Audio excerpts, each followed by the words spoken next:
Hello, bienvenue dans une nouvelle case du calendrier d'Halloween et aujourd'hui on va analyser une œuvre plutôt de la Renaissance avec La mort et l'avare de Bosch réalisée vers 1485-1490.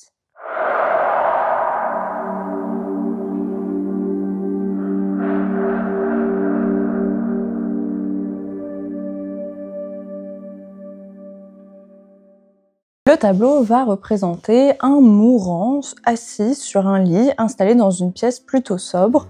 La mort, sous la forme d'un squelette armé d'une flèche, va rentrer par la gauche. Accompagnant le mourant, on va avoir un démon qui tient un sac et un ange qui va l'inviter à reconnaître le crucifix dans la fenêtre supérieure. Au pied du lit, un autre personnage se tient près d'un coffre ouvert et met de l'argent dans un autre sac tenu par un démon. Au premier plan, on a un démon qui s'appuie contre un muret, la tête appuyée dans la main dans un geste de mélancolie. Du côté du spectateur, des pièces d'armure et des armes sont disposées, une cape et des vêtements sont accrochés, et la scène est encadrée de colonnes. C'est un tableau où il se passe quand même pas mal de choses et on va essayer un petit peu de décrypter tout ça.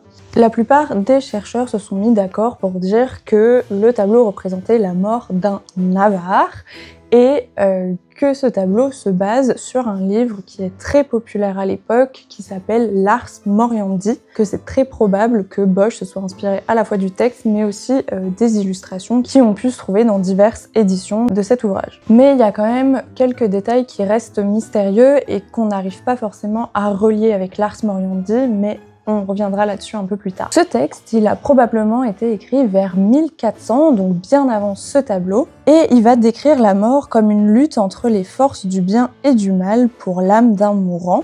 Et le bouquin va décrire 5 étapes par lesquelles un mourant doit passer pour obtenir une mort heureuse, le salut. Ces différentes tentations seront l'infidélité, le désespoir, l'impatience, la gloire, et l'avarice pour ce qui va nous intéresser ici, qui est donc la dernière étape. Cet ouvrage va commencer à être illustré à partir du milieu du XVe siècle et il va avoir, comme je vous l'ai dit, beaucoup d'éditions, donc c'est absolument pas étonnant que Bosch ait pu mettre la main là-dessus. Et c'est pas non plus la première fois qu'il va travailler sur une œuvre liée à cet ouvrage, puisqu'on a un tableau qui est conservé au Prado, donc à Madrid, qui évoque déjà en fait l'iconographie de l'Ars Moriendi.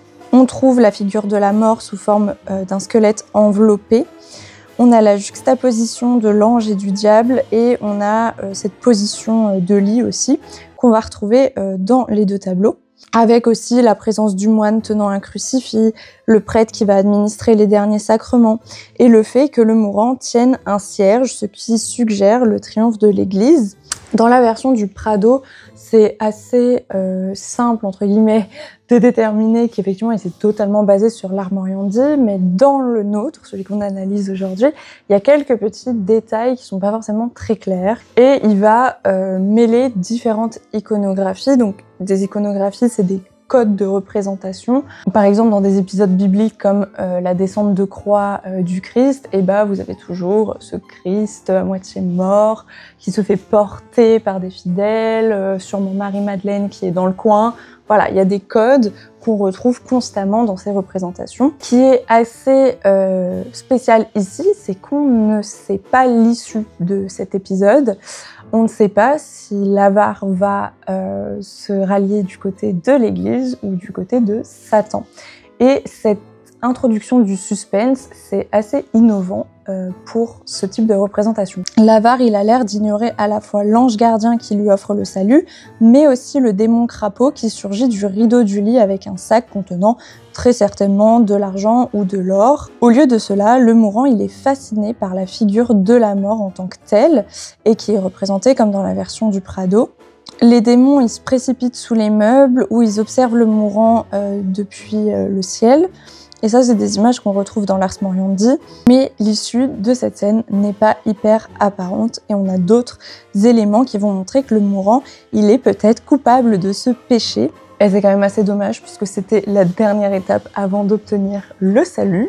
Alors les chercheurs, ils ont pu déterminer quelques éléments qui pourraient indiquer que le personnage représenté sur le tableau n'aura pas une fin heureuse, notamment avec l'homme au pied du lit, qui est identifié par certains chercheurs comme le mourant lui-même dans une manifestation antérieure. Ça serait comme un flashback avant la mort du monsieur qui est dans le lit. Ce serait la même personne. Que ce soit intentionnel ou non, le personnage semble fonctionner comme une personnification du mourant.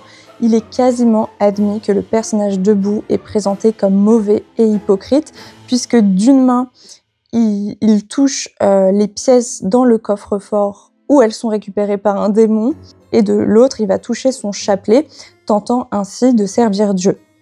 Le couvercle du coffre est maintenu ouvert par un couteau qui est un symbole de colère et qui est l'un des 7 péchés capitaux. On a aussi ce démon ailé à la tête de rat qui va émerger de dessous le coffre et il soutient un papier scellé à la cire rouge.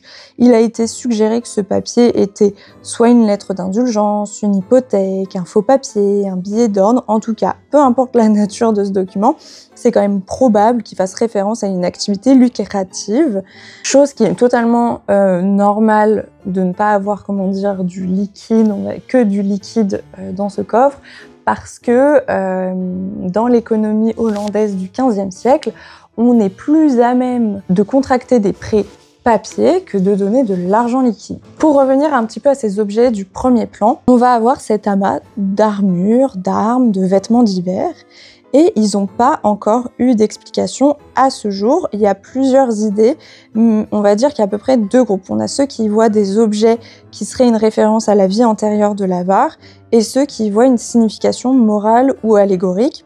Étant donné que ce tableau représente quand même le péché de l'avarice et la mort, on peut supposer que ces objets sont également de nature malveillante et qu'elles font peut-être référence à la vanité des biens matériels tout simplement, mais c'est aussi possible que l'image actuelle soit incomplète puisque potentiellement ce tableau était l'un des volets d'un retable. Et donc, malheureusement, le reste du retable n'a pas été retrouvé et ça pourrait expliquer un peu plus amplement ces choix iconographiques un peu étranges par rapport à l'Ars Moriendi.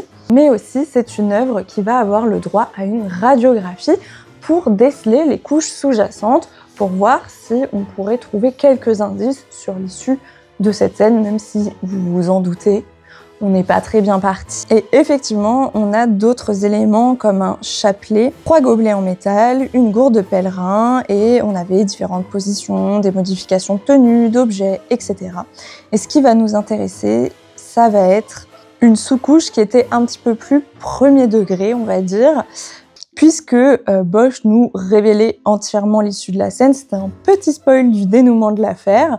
L'avare, à l'origine, il saisissait le sac offert par le démon, ce qui montre que dans les derniers instants de sa vie, il était plus préoccupé par ses biens matériels que par son salut. Mais dans le tableau final, Bosch a fait le choix d'une interprétation un peu plus libre, et notamment pour insérer cette idée de suspense aussi dans ce tableau. Voilà pour l'analyse d'aujourd'hui, on se retrouve après-demain pour la suite.